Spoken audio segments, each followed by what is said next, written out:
Everybody. I want to do another installment on my the themes of First John series. This will be part 3, and I want to call it the Threefold Test of Eternal Life. And I'm going to quote, "These things have I written unto you that believe on the name of the Son of God, that you may know that you have eternal life, and that you may believe on the name of the Son of God." 1 John 5:13. The Apostle John's ministry is one of restoration.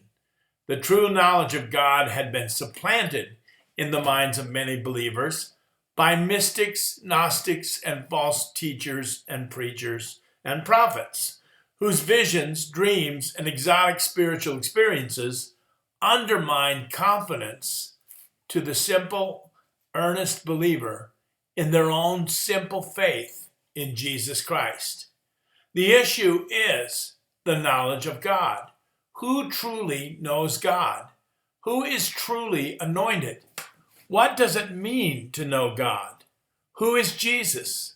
Was a believer who obtained secret knowledge which elevated him?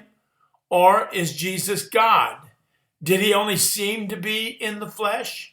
What does it mean to be truly spiritual?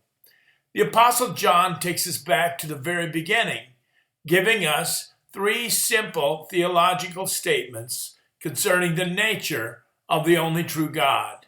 1, God is light, and in him is no darkness at all. 2, God is love.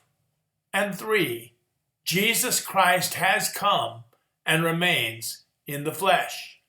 The identity of the only true God is the only thing that matters, for eternal life is, according to Jesus, knowing you, the only true God, and Jesus Christ whom you have sent. Now, from these 3 simple theological confessions, John draws 3 corresponding tests of eternal life. Do you say that you have eternal life in you? Do you possess it? Has it been given to you by God? Well then, since God is light, do you walk in the light? This is the righteousness test. Since God is love, do you love the brethren? This is the love test. And finally, there's a belief test. For the saving doctrine is that Jesus Christ has come and remains in the flesh. What is it that you believe about Jesus? Now, God himself is eternal life, as John says. This is the true God and eternal life. Knowing God and sharing in his life are synonymous. Therefore, those who possess eternal life can know it by the presence of these 3 qualities: affinity with righteousness, love for the brethren, and adherence to truth. You see, eternal life is the cause of these 3 things in a believer's life, not the effect. In other words, it's because I have eternal life that I want to be truly righteous. I want to obey God. I hate sin in myself and am at war with it. This is the result of receiving eternal life. I'm not doing all these things to obtain eternal life. Rather, eternal life has brought this condition about within me. Having been born again, I now have a love for the brothers.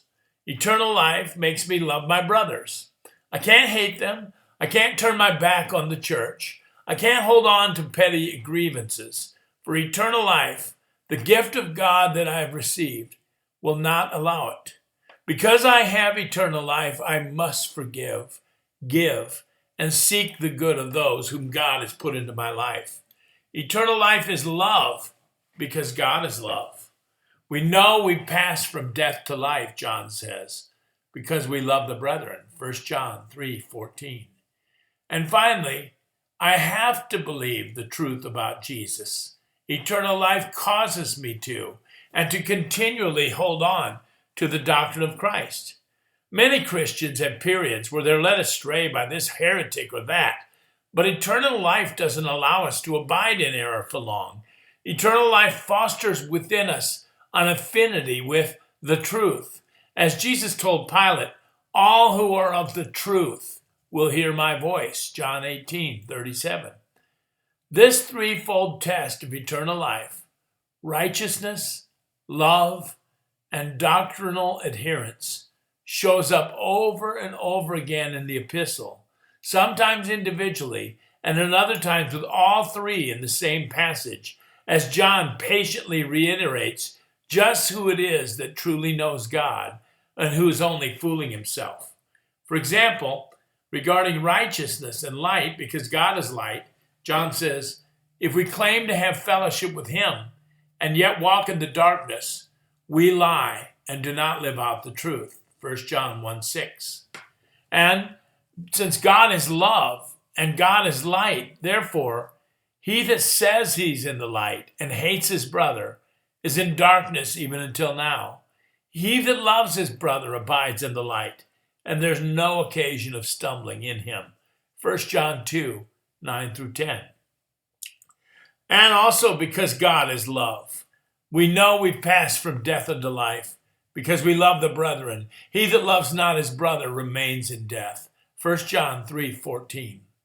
And finally, the test of affinity with truth, especially concerning the doctrine of Christ, the person of Jesus.